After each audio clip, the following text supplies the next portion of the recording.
38-40 करोड़ का बैंक घोटाला urban cooperative bank में हुआ है। हमारे साथ इस समय जो बैंक के कस्टमर खड़े हैं वो लगभग 50, 55, 60 उम्र के लोग हैं, जो इस एज में आकर के अपनी सारी जमा पूंजी बैंक के माध्यम से व्यापार करते हैं और आगे कुछ ना कुछ जीवन में करना चाहते हैं। किसी के बच्चों की शादियां होने वाली होंगी या उनके बिजनेस में और प्लानिंग कर रहे होंगे और उनका सारा पैसा इस समय बैंक में डूब चुका है। बैंक कोई क्लियर जवाब नहीं दे रहा है। बैंक से ये घोटाला सामने कैसे आया? हमारे साथ अचिन गुप्ता जी हैं। अचिन जी, आप बताइए कि क्या हुआ है? इसमें ऐसा हुआ है, अभी लगभग 9 तारीख को जब हम बैंक गए, 10 तारीख को, तो सुनने में आया, इन्होंने बताया कि अभी निकासी पर जमा पर रोक है। हमने पूछा क्यों, कारण क्या है रोक का, तो उन्होंने कहा कि कुछ नहीं, 1-2 दिन की वित्तीय लेन देन पर रोक है, आरबीआई का ऑडिट चल रहा है, तो इस वजह से आरबीआई ने रोक लगा रखी है। हमने ठीक है, सब कस्टमर अपना वापस आते रहे कि कोई 2-3 दिन की रोक है, ठीक है, हट जाएगी। लेकिन जब हमें 14-15 तारीख को हम लोग लगातार जाते रहे कि इसमें पता चलता रहा कि अभी भी वित्तीय लेन देन पर रोक है, तो हम लोगों ने थोड़ा जद्दोजहद करी, सभी कस्टमर्स ने आपस में मिलकर, तो इनका आरबीआई ने जो सर्कुलर जारी किया था 6 माह की रोक का निकला। तब उसके बाद सब हम ग्राहकों में पैनिक हुआ, हम सब लोग आपस में बैठे, तब उसके बाद हमें पता और जानकारियां जुटाई गई कि इसमें 6 माह की रोक है, उसमें 9,000 कस्टमर्स प्रभावित हो रहे हैं, जिनके साथ की और घर परिवार मिलाकर के जिनके साथ उनका वित्तीय लेन देन होता, तो लगभग 1 से सवा लाख लोग इसमें प्रभावित हो रहे हैं और उनका 124 करोड़ रुपए आज फंसा हुआ है बैंक के पास। ये 9,000 लोग देहरादून के हैं? सब देहरादून के ही निवासी होंगे, हो सकता है कोई कुछ लोग किराए पे रह रहे होंगे, इसमें 150 लोग, बाकी सब देहरादून के ही निवासी हैं। करंट अकाउंट और सेविंग अकाउंट दोनों अकाउंट? बिल्कुल, जैसा कि सभी बैंकों में होता है कि करंट अकाउंट और सेविंग अकाउंट और एफडीआर, ये सब प्रकार की जिस भी प्रकार से धनराशि जमा होती है, वो सब धनराशि सबकी जमा है अलग अलग प्रकार से। आपको क्या लगता है, ये जो मजाक हुआ है आप लोगों के साथ, ये पैसे की वसूली कैसे होगी? क्या इसमें आरबीआई को नहीं मालूम था कि इतना पैसा लगातार गड़बड़ हो रहा है?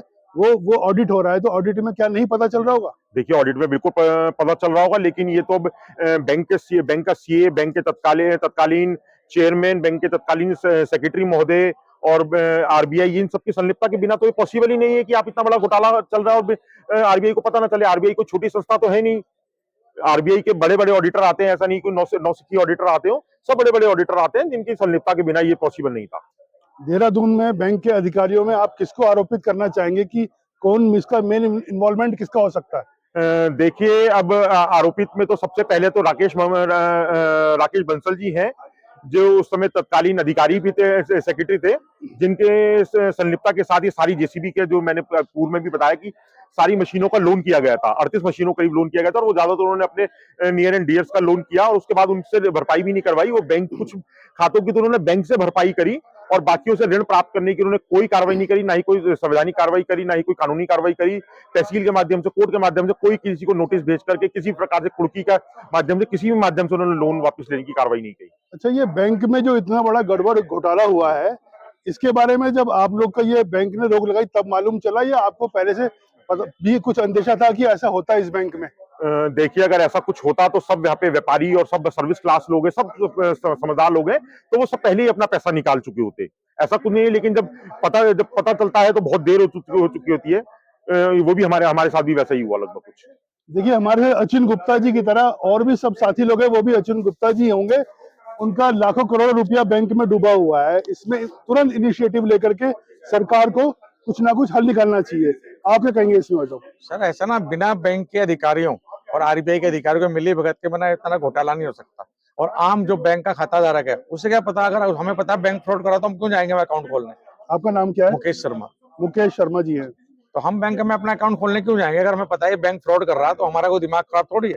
बैंक के स्टाफ ने और क्या कहते हैं, आरबीआई के स्टाफ ने और जो मैनेजमेंट बोर्ड था जो उसका बैंक का, इन सब ने मिलकर सब खाता धारकों के साथ धोखाधड़ी करी है। सबको कहेंगे भाई साहब? नगर निगम का भी 7-8 करोड़ रुपए। आपका नाम क्या है? नगर निगम का भी 7-8 करोड़ रुपए जमा है वहाँ पे और सभी ठेकेदारों का पैसा है। उन्होंने ऐसे रोक लगा दी, हम तो हैंड टू माउथ हो गए, हम कहाँ जाए? हम सरकार से मांग करते हैं इसके उनके रिकॉर्ड को कैप्चर करें, नहीं तो रिकॉर्ड में भी हेरा फेरी कर देंगे वो। हम धन सिंह रावत जी से मिलेंगे, सहकारिता मंत्री से, इसमें कुछ ना कुछ कार्रवाई कराए। वो जो बैंक के कर्मचारी से पता लगा कि अल्मोड़ा बैंक से इनकी बातचीत हो रही मर्जर की, ये सच है झूठ ये तो हमें पता नहीं, पर हम सहकारिता मंत्री से इसके बारे में बात करेंगे जाके। बैंकों में एक नियम है कि अगर कोई बैंक डूबता है तो चाहे उसमें किसी का 50 लाख रुपए भी हो तो भी बैंक उसको 5 लाख रुपए ही देगा। तो ऐसे में आप लोगों को सबको तुरंत जाके अधिकारियों से, सरकार से मांग रखनी चाहिए। हम लोग भी उसमें आपका साथ दे रहे हैं कि आपका पैसा वापस दिलाया जाए। धन्यवाद।